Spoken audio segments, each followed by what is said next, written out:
Pada suatu hari, raja mengundang Abu Nawas ke istana. Suasana pagi itu begitu cerah, burung-burung berkicau merdu di taman istana. Sang raja duduk di singgasananya dengan wajah penuh rasa ingin tahu. Abu Nawas, panggil raja dengan senyum. Aku punya satu pertanyaan yang ingin sekali kutanyakan padamu. Abu Nawas yang tengah menikmati secangkir teh pun meletakkannya dan menatap raja dengan penuh perhatian. Apa gerangan pertanyaan itu, Baginda? Raja bersandar di kursinya dan berkata, siapa yang menciptakan Tuhan?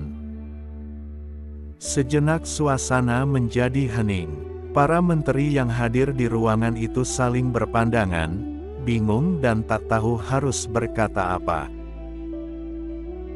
Pertanyaan raja begitu mendalam dan sulit dijawab. Abu Nawas tersenyum, lalu menjawab dengan santai, Baginda, apakah pertanyaan ini benar-benar ingin Baginda ketahui jawabannya? Tentu saja, Abu Nawas. Aku ingin tahu jawabanmu, jawab raja penuh rasa ingin tahu. Abu Nawas berpikir sejenak, lalu berkata, jika Baginda mengizinkan, beri aku waktu 1 minggu untuk menjawab pertanyaan ini. Raja mengangguk. Baik, aku akan menunggumu, Abu Nawas. Tapi jangan mengecewakanku. Minggu pun berlalu, dan Abu Nawas kembali ke istana. Raja menyambutnya dengan antusias. Abu Nawas, apakah kau sudah menemukan jawaban dari pertanyaanku? Abu Nawas tersenyum penuh percaya diri. Baginda, sebelum aku menjawab, izinkan aku mengajukan satu pertanyaan kepada Baginda. Raja mengangguk, silakan, Abu Nawas. Baginda, jika Baginda pergi ke pantai dan Baginda melihat ada sebuah kapal besar yang indah, kira-kira siapa yang membuat kapal itu? Raja menjawab, tentu saja seorang pembuat kapal yang terampil. Abu Nawas melanjutkan, dan jika Baginda melihat sebuah istana yang megah, siapa yang membangunnya? Raja kembali menjawab, para arsitek dan pekerja yang handal. Abu Nawas tersenyum, Baginda, jika segala sesuatu yang indah dan besar di dunia ini pasti ada pembuatnya, lalu apakah mungkin alam semesta yang jauh lebih besar dan lebih indah ini tidak memiliki pencipta? Raja terdiam. Jawaban Abu Nawas begitu sederhana, namun begitu dalam maknanya. Para menteri yang mendengarnya pun mengangguk-angguk, merasa tercerahkan. Abu Nawas melanjutkan, Tuhan adalah zat yang menciptakan segala sesuatu, tapi Dia tidak diciptakan. Tuhan adalah awal dan akhir, dan tidak ada sesuatu pun yang setara dengannya. Raja tersenyum puas, Abu Nawas, aku kagum dengan cara berpikirmu. Jawabanmu benar-benar membuatku berpikir lebih dalam. Abu Nawas tersenyum sambil berkata, ilmu dan kebijaksanaan berasal dari Allah, Baginda. Kita hanya perlu merenungkan ciptaannya untuk memahami kebesarannya. Sejak hari itu, Raja semakin kagum dengan kebijaksanaan Abu Nawas. Kisah ini pun menyebar ke seluruh negeri, menjadi pengingat bahwa pertanyaan tentang Tuhan bukanlah untuk dipertanyakan asal-usulnya, melainkan untuk semakin mendekatkan diri kepadanya. Abu Nawas melangkah keluar dari istana dengan hati tenang. Angin sepoi-sepoi menyapa wajahnya, seakan turut merayakan keberhasilan dirinya menjawab pertanyaan sulit sang raja. Di sepanjang jalan, Abu Nawas tersenyum. Baginya, setiap pertanyaan yang diajukan raja bukan sekadar ujian intelektual, melainkan cara untuk semakin mendekatkan diri kepada Allah. Ketika Abu Nawas berjalan melewati pasar, seorang lelaki tua menghampirinya. "Abu Nawas, aku mendengar engkau baru saja dari istana.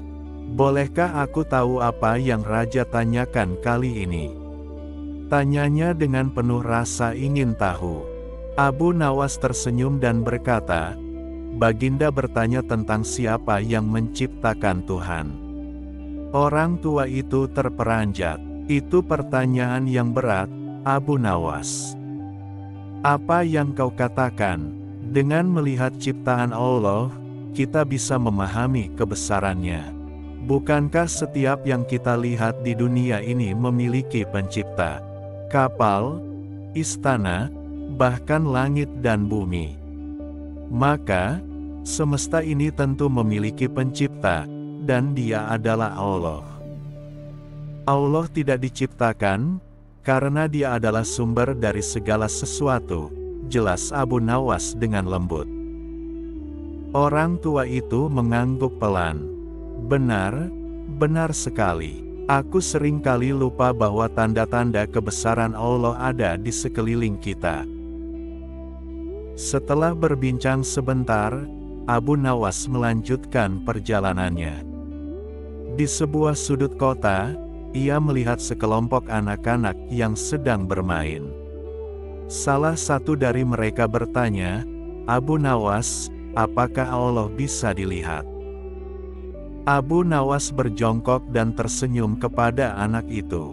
"Nak, Allah tidak bisa dilihat dengan mata, tetapi bisa dirasakan dengan hati.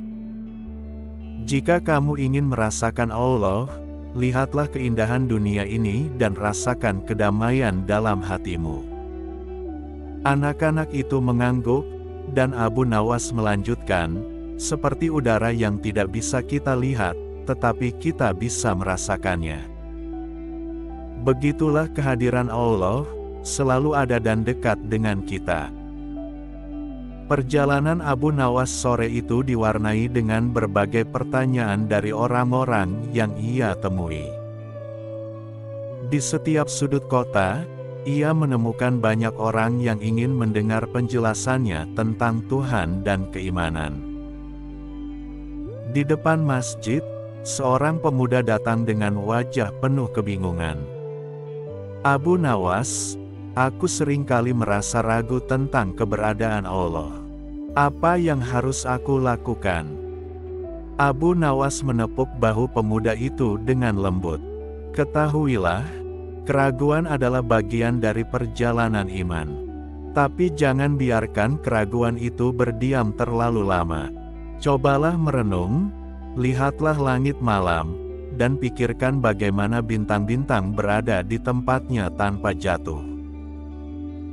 Bukankah itu adalah tanda kebesaran Allah?" Pemuda itu mengangguk. "Aku akan mencoba melakukannya, Abu Nawas. Terima kasih atas nasihatmu." Setelah berbicara dengan banyak orang, Abu Nawas akhirnya kembali ke rumahnya yang sederhana. Di bawah cahaya lampu minyak, ia duduk dan memandangi langit malam melalui jendela kecil. "Ya Allah, betapa banyak orang yang ingin mengenal-Mu lebih dalam. Bimbinglah mereka dan bimbinglah hamba-Mu yang lemah ini," gumamnya pelan. Pagi berikutnya, kabar tentang jawaban Abu Nawas mulai tersebar ke berbagai penjuru kerajaan. Banyak orang yang terinspirasi oleh kebijaksanaan Abu Nawas dalam menjelaskan pertanyaan yang sulit. Bahkan, beberapa ulama datang ke rumahnya untuk berdiskusi lebih lanjut. Seorang ulama bertanya, "Abu Nawas, bagaimana kau bisa menjawab pertanyaan-pertanyaan sulit dengan begitu sederhana?" Abu Nawas tersenyum. "Ilmu yang rumit bisa dijelaskan dengan cara yang sederhana. Kita hanya perlu menggunakan analogi yang dekat dengan kehidupan sehari-hari. Allah telah memberikan banyak tanda di dunia ini. Tugas kita adalah membuka hati dan pikiran untuk memahami tanda-tanda tersebut. Raja Harun al-Rasyid kembali memanggil Abu Nawas ke istana setelah mendengar betapa banyak rakyat yang terinspirasi oleh jawaban yang ia berikan. Kali ini, Raja ingin mengadakan pertemuan besar di mana Abu Nawas akan berbicara di hadapan para ulama dan cendekiawan kerajaan. Pada hari pertemuan, aula istana dipenuhi banyak orang. Semua duduk dengan penuh antusias, menantikan Abu Nawas berbicara. Sang raja memulai pertemuan dengan berkata, "Hari ini kita akan mendengarkan Abu Nawas, yang akan menjelaskan tentang kebesaran Allah dan bagaimana kita bisa mengenalnya lebih dekat." Abu Nawas berdiri di depan semua orang. Dengan tenang, ia mulai berbicara, "Baginda dan hadirin sekalian, manusia seringkali mempertanyakan siapa yang menciptakan Tuhan. Padahal, pertanyaan itu menunjukkan keterbatasan kita sebagai makhluk. Kita terbiasa berpikir bahwa segala sesuatu memiliki awal dan akhir, tetapi Allah berbeda. Dia adalah awal dan akhir dari segalanya, tetapi Dia sendiri tidak memiliki awal dan tidak berakhir." Suasana aula hening. Semua orang mendengarkan dengan seksama.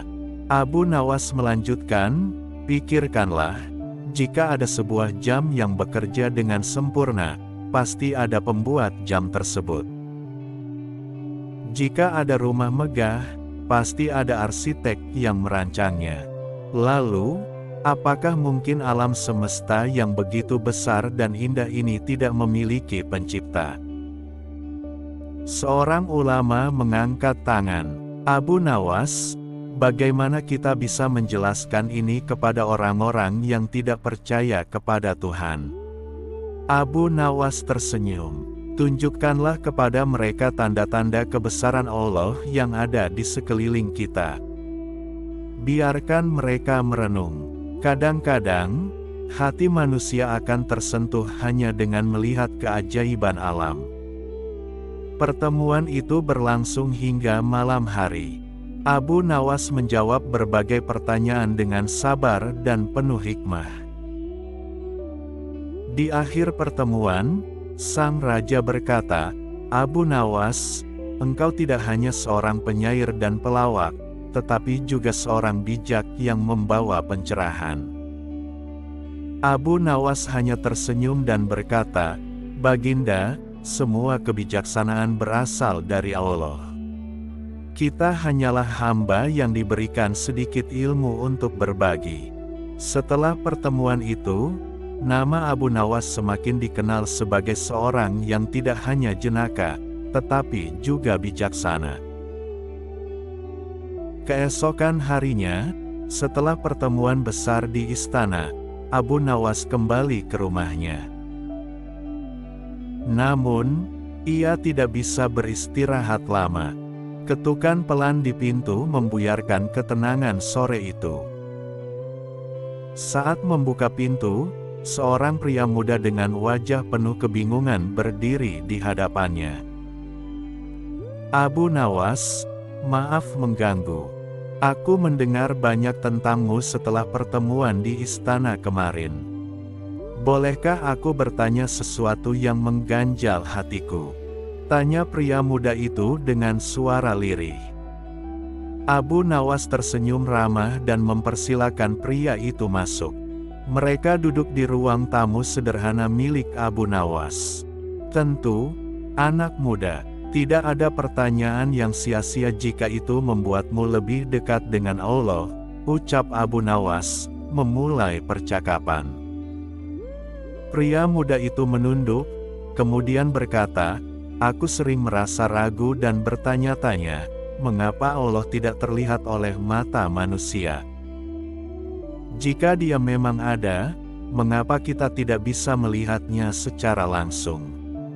Abu Nawas terdiam sejenak. Ia memandangi langit senja dari jendela kecil rumahnya. Dengan suara lembut, ia berkata, "Anak muda, pernahkah kau merasakan angin yang sejuk menyentuh wajahmu?" Pria itu mengangguk, "Ya, tentu saja. Apakah kau pernah melihat angin itu?" tanya Abu Nawas sambil tersenyum tipis. Pria itu mengerutkan dahi dan menggeleng. "Tidak, tapi aku bisa merasakannya." Abu Nawas mengangguk pelan. Begitulah Allah. Dia tidak perlu terlihat oleh mata manusia untuk membuktikan keberadaannya.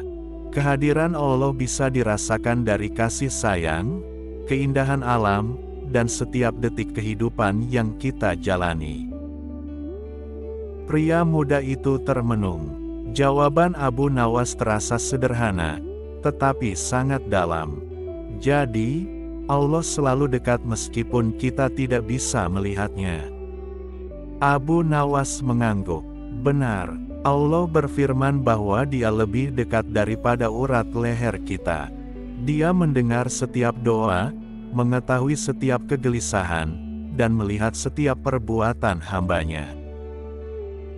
Yang perlu kita lakukan adalah membuka hati dan merasakan kehadirannya. Pria muda itu merasa hatinya lebih ringan. Ia mengucapkan terima kasih dan berpamitan. Setelah pria itu pergi, Abu Nawas kembali merenung. Ia sadar bahwa banyak orang memiliki pertanyaan yang sama. Beberapa hari kemudian, Abu Nawas duduk di bawah pohon besar di pasar, sebuah kebiasaan yang sering ia lakukan untuk berbincang dengan masyarakat. Kali ini, kerumunan orang mulai berkumpul di sekelilingnya. "Abu Nawas, ceritakan lagi tentang Allah. Bagaimana kita bisa semakin dekat dengannya?" tanya seorang pedagang yang baru saja selesai berdagang. Abu Nawas tersenyum dan berkata, "Pernahkah kalian melihat bayi yang baru lahir?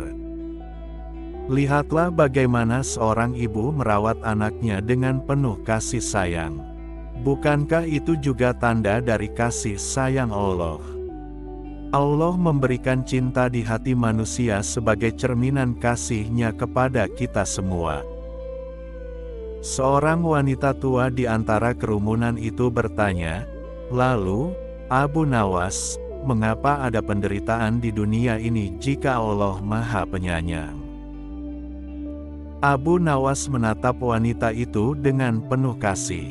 "Ibu, terkadang kita melihat hujan sebagai gangguan.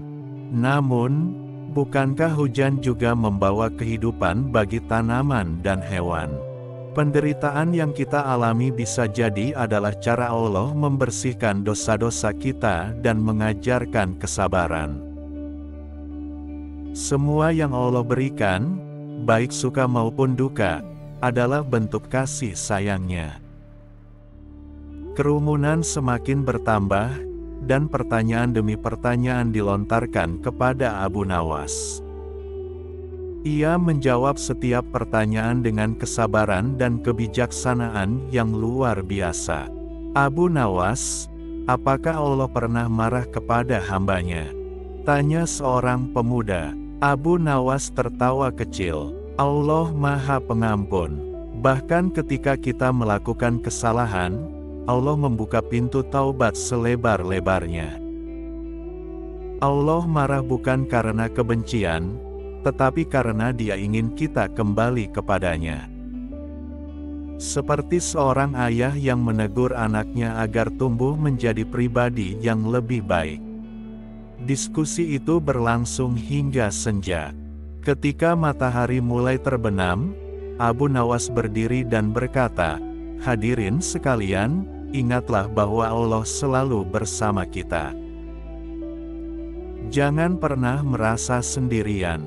Setiap langkah yang kita ambil, setiap nafas yang kita hirup, adalah bukti bahwa Allah mencintai kita semua." Setelah itu, Abu Nawas berjalan pulang dengan perasaan damai. Di perjalanan, ia bertemu dengan seorang anak kecil yang menangis di tepi jalan. "Kenapa kau menangis?" "Nak," tanya Abu Nawas. "Aku kehilangan mainanku," jawab anak itu sambil terisak. Abu Nawas tersenyum, lalu duduk di samping anak itu. "Tahukah kau, kehilangan bisa membuat kita lebih menghargai apa yang kita miliki. Mungkin mainanmu hilang, tapi kau masih memiliki keluarga yang menyayangimu." Anak itu berhenti menangis dan tersenyum kecil. "Terima kasih, Abu Nawas." Hari demi hari berlalu, dan kisah kebijaksanaan Abu Nawas terus menyebar ke seluruh penjuru negeri. Setiap kali seseorang merasa ragu atau gelisah, mereka datang kepada Abu Nawas untuk mencari jawaban. Suatu hari, Raja Harun al-Rasyid kembali memanggil Abu Nawas. "Abu Nawas, aku ingin kau mengajarkan para ulama di istana tentang kebijaksanaan yang kau miliki. Aku ingin mereka belajar cara menjawab pertanyaan dengan sederhana namun penuh makna." Abu Nawas mengangguk hormat. "Baginda, semua ilmu berasal dari Allah. Hamba hanya menyampaikan apa yang Allah izinkan untuk hamba ketahui." Sejak saat itu, Abu Nawas diangkat menjadi penasihat spiritual di istana. Namun, ia tetap rendah hati dan selalu mendatangi masyarakat, berbagi kebijaksanaan dengan siapa saja yang membutuhkannya.